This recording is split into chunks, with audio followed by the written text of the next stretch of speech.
CSB IAS అకాడమీలో IAS IPS coaching అనేది ఈ జూన్ నుంచి మొదలవుతోంది.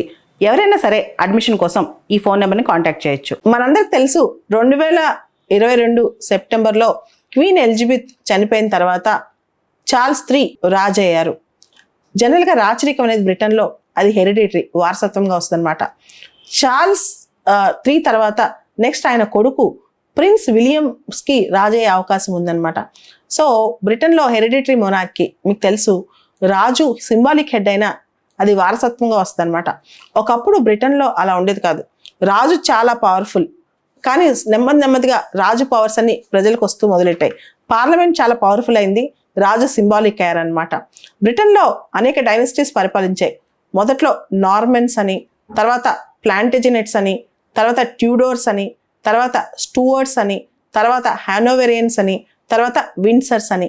ప్రస్తుతం ఉన్న డైనస్టీ విండ్సర్ డైనస్టీ. బ్రిటిష్ రాచరికం అనేది సింబాలికమైన ప్రతిరోజు అంటే మన రాష్ట్రపతికి పవర్స్ ఉన్నాయి చూసారా, సేమ్ సిమిలర్గా మనం అక్కడి నుంచి తీసుకున్నాం, బ్రిటిష్ రాజుకున్న పవర్స్ నుంచి. చాలా వరకు రెండు కూడా సింక్ అవుతాయి అన్నమాట. సో అవసరమైన డాక్యుమెంట్స్ ప్రతిరోజు ఒక ఎర్రని పెట్టెలో పెట్టి బ్రిటిష్ ప్రభుత్వం ఆయనకి పంపిస్తుంది అనమాట. అప్పుడు ఆయన సంతకాలు పెడతారు. సాధారణంగా బకింగ్హామ్ ప్యాలెస్, రాజు ఉండే ప్లేస్ పేరు బకింగ్హామ్ ప్యాలెస్ అనమాట.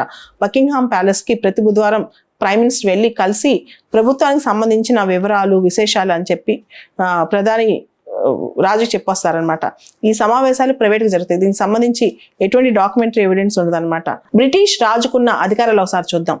ఎన్నికలు జరిగిన తర్వాత ఆధిక్యం సాధించిన పార్టీని ప్రభుత్వ ఏర్పాటుకు ఆహ్వానిస్తారు బ్రిటిష్ రాజు. తర్వాత ప్రతి పార్లమెంట్ సమావేశంలో రాజు ప్రసంగంతోనే సమావేశాలు మొదలవుతాయన్నమాట. దాంతోపాటు ప్రతి బిల్లు, పార్లమెంట్ చేసిన ప్రతి బిల్లు రాజముద్ర అవసరం. అంటే ఇక్కడ మనకు ప్రెసిడెంట్ సెసెంట్ ఎలా అవసరం, వాళ్ళకి అక్కడ రాజముద్ర అలా అవసరం అనమాట.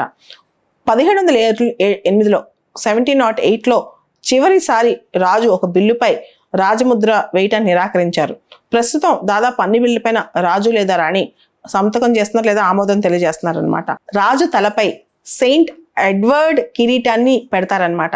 ఈ కిరీటం 1660 టైంలోది. కేవలం పట్టాభిషేకం రోజు మాత్రమే ఈ కిరీటాన్ని బయట తీసుకొస్తారు, రాజు ధరిస్తారనమాట. ఈ కిరీటం చాలా విశేషంతో కూడుకుందంట కూడా.